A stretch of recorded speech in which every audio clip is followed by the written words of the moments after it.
I know you're busy paying attention to World War III right now, but we gotta talk about what ICE is doing, and the two are not mutually exclusive. You may remember me saying this right after Tom Homan was brought into Minneapolis. They're strategizing to move the threat from undocumented people to terrorist sympathizers. This also explains why they're now shooting white people to expand the threat. The problem with Minnesota for Trump, in addition to the people of Minnesota, is it's too much focused attention. These battleground scenarios give them some of what they want, but they're also huge PR nightmares. And so they're going to double down, but they're going to spread out.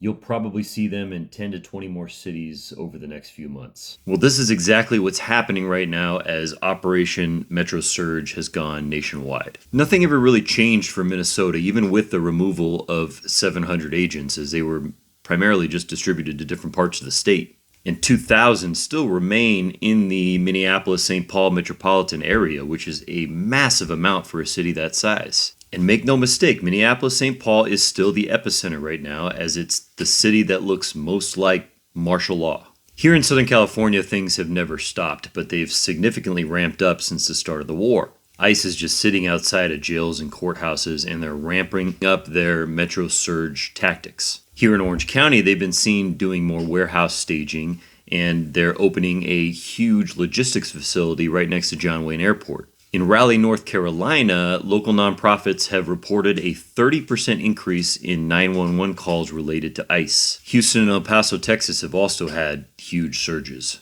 Doesn't help that the state government is so supportive of ICE in states like Texas. But in just the first part of March, ICE Houston reported over 400 new arrests. And El Paso has a huge tent camp on a military base because of capacity issues. In Leavenworth, Kansas, the private prison company CoreCivic has been authorized to open an old facility for detainees, and this is part of the big warehouse purchase program for concentration camps, as they are running out of space. And then here are all the other cities where I found increased ICE activity, but feel free to add more into the comments and specifics into the comments. We've got obviously all of California, all of Minnesota, Chicago, Indianapolis, Detroit, Philadelphia, Newark, Boston, Charlotte, Atlanta, Memphis, and New Orleans. Now, since the start of the war, ICE and the FBI have switched more to their domestic terrorism and sleeper cell narrative, and notably drawing no line between activists and actual sleeper cells. Iranian deportations have ended, and Iranians in deportation are just stuck.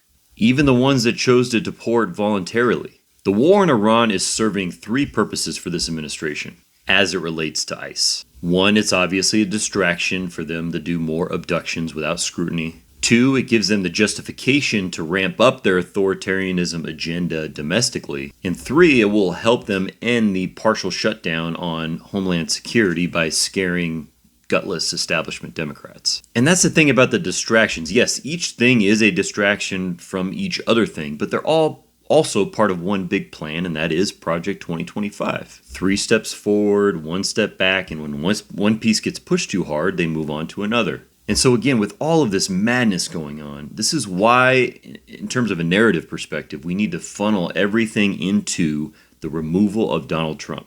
A singular focus to try and build whatever political pressure we have left. And I'm very happy to see some MAGA waking up with Epstein and the war, but they're never going to do it about ICE. And so we've got to keep the attention and pressure.